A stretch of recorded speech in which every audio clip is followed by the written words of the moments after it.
अस्सलामुअलैकुम, बोल न्यूज़ में खुशामदीद। मैं हूं शर्जील इरशाद और मैं हूं आपके साथ अनम जुल्फिकार। हेडलाइंस आप जान चुके हैं। बुलेटिन का आगाज करेंगे और सबसे पहले बात करेंगे T20 वर्ल्ड कप की। तो खत्म हो गया अगर मगर का चक्कर, पाकिस्तान होगा शाहीनों का अगला नगर।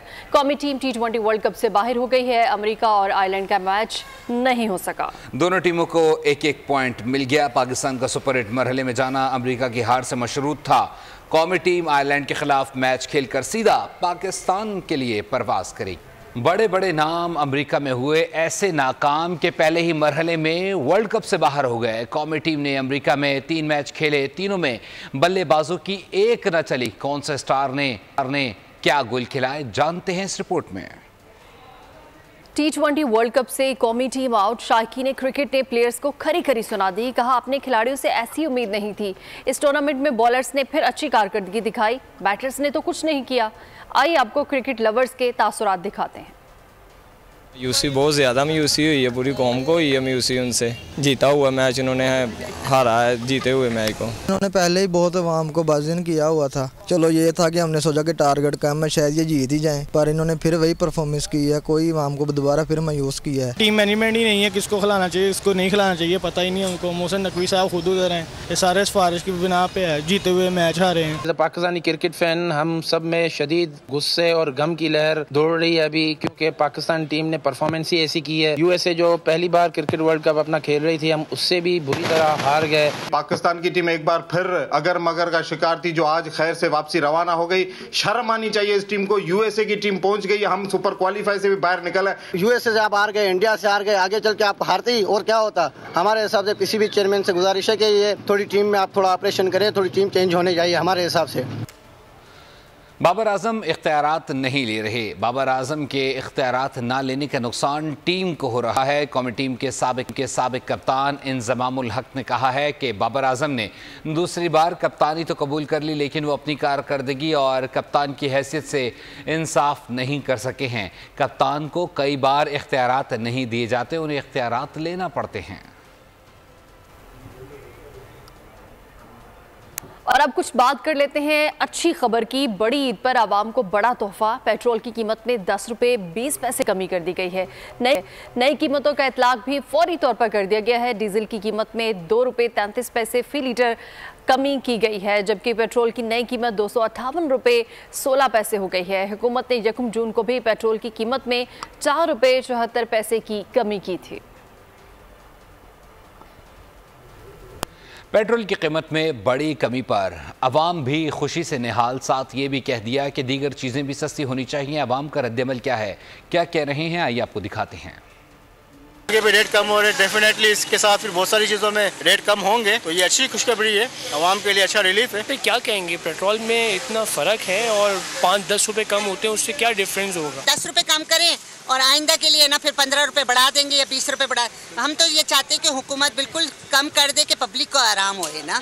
अब पेट्रोल सस्ता किया तो रोटी महंगी कर देंगे, गरीब आवाम किधर जाएगी। उनको हुकूमत को चाहिए कि सारा कुछ नॉर्मल लाए, गरीब तो ऐसे मर जाएंगे। कि 10 रुपये सस्ता करने से कुछ भी नहीं होना। इन्होंने 30 रुपये फिर महंगा कर देना, आवाम को पागल बना रहे हैं। इन्होंने रिलीफ दिया है आवाम को, बड़ी अच्छी बात है। 30 रुपये पहले था, उसके बाद उन्होंने फिर कम किया, फिर कम करके 10 रुपये कम किया। अच्छा कर रहे हैं ये। ज़्यादातर गरीब लोग हैं। अब होना ये था कि 20-30 रुपये एकदम बढ़ाते हैं, उसके बाद 2 रुपये 4 रुपये फिर 10 रुपये कम करते हैं। ये तो मतलब नाइंसाफ़ी है आवाम के साथ। अच्छा इनिशिएटिव है, लेकिन एक लास्ट टाइम भी जो है समरी जो है आपको पता 15 रुपये की थी और उसके ऊपर जो है 3-4 रुपये कम हुए थे। तो ऐसा ना हो कि पिछली मरतबा की तरह जो है वो आवाम को जो है वो लॉलीपॉप ही मिल जाए। वज़ीर आज़म पाकिस्तान ने माशाल्लाह ताला अल्लाह पाक रहम करें, 10 रुपये बड़ा एहसान किया इन्होंने हम पर। और आपको बताएं कि वज़ीर-ए-आज़म शहबाज शरीफ का सनत और बरामदात में बड़े इजाफे के लिए तारीखी कदम। मुल्की सनत की बेहतरी के लिए बिजली के तारीखी पैकेज का ऐलान कर दिया गया है। सनतों के लिए बिजली की कीमत में 10 रुपये 69 पैसे की कमी कर दी गई है। सनत और बरामदात के शोबे के लिए बिजली की कीमत 34 रुपये 99 पैसे फी यूनिट मुकर्रर कर दी गई है, जबकि नेपरा ने सनतों के लिए बिजली की कीमत में 10 रुपये 69 पैसे फी यूनिट कमी की तजवीज़ दी थी। वज़ीर-ए-आज़म पैकेज के नतीजे में सनतों से 200 अरब रुपये से ज़ायद का बोझ खत्म होगा।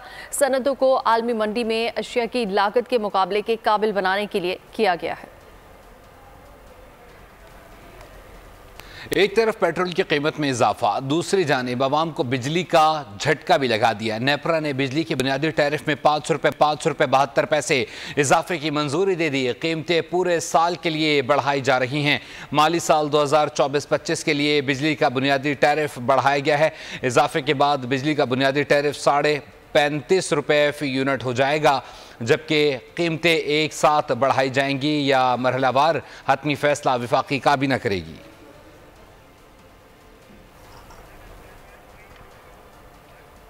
और बानी पीटीआई का एक बार फिर हुकूमती जमातों से मुज़ाकरात से इनकार। Secretary general PTI Haris Rauf ने भी वाज़ेह कर दिया। बोले कि क्लियर अंदाज में बोला गया है कि मैंडेट छोड़ 3 जमातों से कोई बातचीत नहीं की जाएगी, उनके पास कोई इख्तियार नहीं। उमर अयूब ने कहा कि पाकिस्तान को लूटना और एजाशी करना लंदन प्लान का हिस्सा था। पीपल्स पार्टी, नून लीग, MQM सब प्लान का हिस्सा हैं। बानी पीटीआई एक छोटे से कमरे में रह रहे हैं। दूसरी तरफ आसिफ जरदारी और नवाज शरीफ को AC की सहूलियत थी।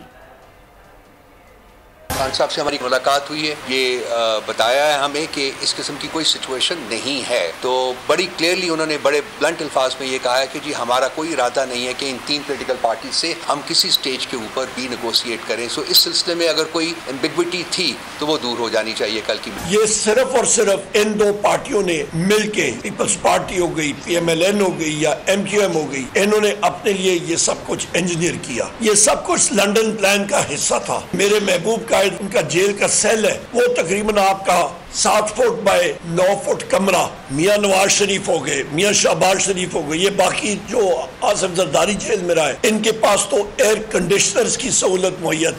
सियासी मैदान में बड़ी हलचल। मामलात को हल करने के लिए हुकूमत ने वज़ीर दाखिला मोहसिन नकवी को मैदान में उतार दिया। मौलाना फजलुर रहमान को मनाने के लिए वज़ीर आज़म के बाद वफाकी वज़ीर दाखिला मोहसिन नकवी भी उनकी रिहाइशगाह पहुँच गए। मौजूदा सियासी सूरत हाल और दीगर उमूर पर तबादला ख्याल किया। मोहसिन नकवी का कहना था कि मौलाना से 25 साल का देरीना ताल्लुक है, इज़्ज़त व एहतराम वाला रिश्ता है। वज़ीर दाखिला ऐवान सदर भी पहुँचे, आसिफ अली जरदारी से मुलाकात की। सदर पाकिस्तान ने कहा कि पाकिस्तान को आगे लेकर जाने में सबको अपना किरदार अदा करना होगा। ज़ाती इख्तलाफात को पस पुश्त डालकर सिर्फ और सिर्फ पाकिस्तान का सोचना है। मोहसिन नकवी ने कहा इत्तेहाद और यकजहती की ताकत से हर चैलेंज से निपटा जा सकता है।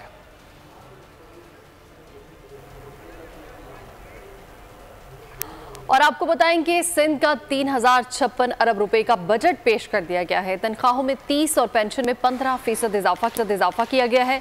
वज़ीर आला सिंध ने बजट को चेयरमैन पीपल्स पार्टी बिलावल भुट्टो की नई सोच का आगाज़ी करार दे दिया है। मजबूरी तरक्याती बजट के लिए 959 अरब रुपए मुख्तस किए गए हैं। सिंध का माली साल 2024-25 का बजट पेश। सरकारी मुलाजमीन के लिए बड़ा रिलीफ। तनख्वाहों में 22 से 30% इजाफा। सिंध असम्बली का इजलास स्पीकर अवैस कादिर की। सब्सक्राइब करें और बेल दबाएं ताकि कोई खबर रह न जाए।